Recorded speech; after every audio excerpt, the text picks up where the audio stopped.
Judd Trump, the 2023 BetVictor English Open champion, a 9-7 win over Zhang, but that doesn't tell the story, Judd, does it? No, it was extremely difficult. Up against it the whole day, really. It was just, in the end, I managed to find some momentum and claw it back and play half decent. So he played tremendously well. He put me under a lot of pressure, and it wasn't until maybe 7-3 he missed a couple, and I managed just to get some momentum and turn it around. So yeah, overall in the end, I'm absolutely delighted to get the win. His first ranking event final, he showed no nerves out there, did he at all? No, I think when you come up against Ronnie in his own backyard and you can beat him there, you know that the player is comfortable to get over the line against anyone. And I knew he'd have no problem playing me in the final, and yeah, he looked at home, he was hitting the ball really well, and I was just hoping that something drastic was going to happen, because he was looking like probably the best player of the tournament, the way he was playing. And in the end, I just managed to dig in and just stay patient, and the game kind of turned around and just managed to put enough pressure on him. You've got a very positive attitude and mindset, but 5-1 down, 7-3 down, was there any moment when you just thought, oh, this game's gone? Yeah, I think at 7-3 was probably the big one. 5-1 as well. I just wasn't getting chances, and when I just wasn't scoring just because of the pressure I was under. I knew I had to clear up every time, and it makes it 10 times harder. So I still had a little belief at 5-3 after managing to win the last two, the first session. But the way he started again tonight kind of put that idea out the window again straight away. So yeah, I just managed to dig in both times, the two frames, to get back to 7-5 and have another little break, try and regroup. And at that point then you can see the winning line. So I was just hoping that maybe he'd feel the pressure a little bit, and being in this first final maybe just felt it. It's interesting, you won the last two before the end of the afternoon session to go from, I think, 5-1 to 5-3, and then you won those two before the mid-session interval tonight. You seem to have a thing that you go into those intervals positive then. Does that have a real effect on you? Because you mentioned that there.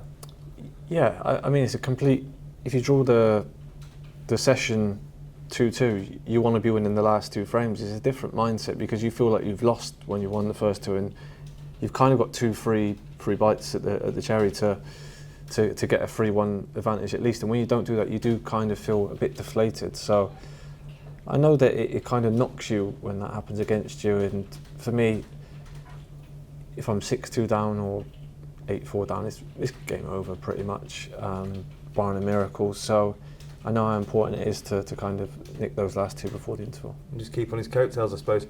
Talk to us about your tip. Now, we saw you looking at the tip. We saw a couple of uncustomary miscues as well. What happened there? What was going on?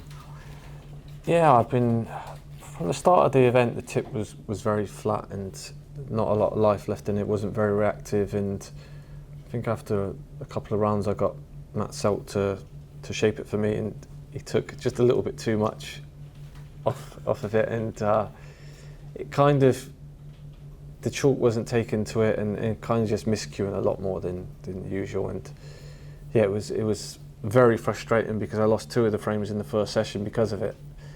And when I went in the interval, I kind of just looked at my right. I said, should I take it off? He was like, yeah.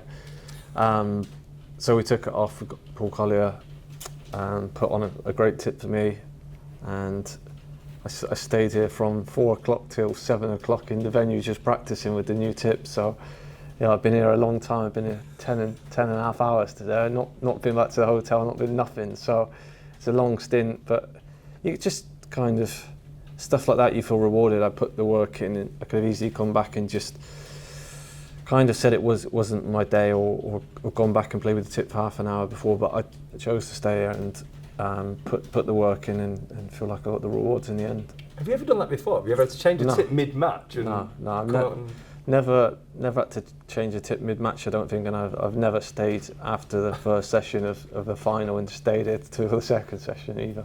Incredible stuff. First ranking title in 19 months, amazingly. You have won the Masters in that time, of course. Did that play on your mind at all? Did you ever sort of start to think, maybe I've done it now, maybe it's all going? No, just because I have won the Masters not long ago. I know it's not a ranking event, but there's no difference. You're still trying your best. It's just kind of a label. So the Masters is a huge win for me. Amazing, incredible tournament. And no, I knew that the way I'm playing, there was always going to be opportunities, but the more you lose in a final, the more it's not a nice experience to be stood there watching the opponent pick up the trophy. So that's happened a few times recently, and it's just put me maybe in the right mindset to not give up and really dig in when I need to. Well, you can't celebrate too hard. Straight to China for the Wuhan Open. First ranking event in China in 4 years. That's a great thing, isn't it? Yeah, it's nice to have the opportunities to play again. It's nice to have loads of tournaments on like before COVID. So there's many opportunities for everyone to play now. A lot more prize money to be playing for. A full calendar to be playing for week in, week out. So yeah, there's just numerous opportunities for us to play. Even last week after losing to Hamid, there's a tournament just around the corner. So I knew I wasn't playing badly. He played brilliant against me in a good game. So just little things like that. Just losing last week can just put you in a good place mentally for the next tournament.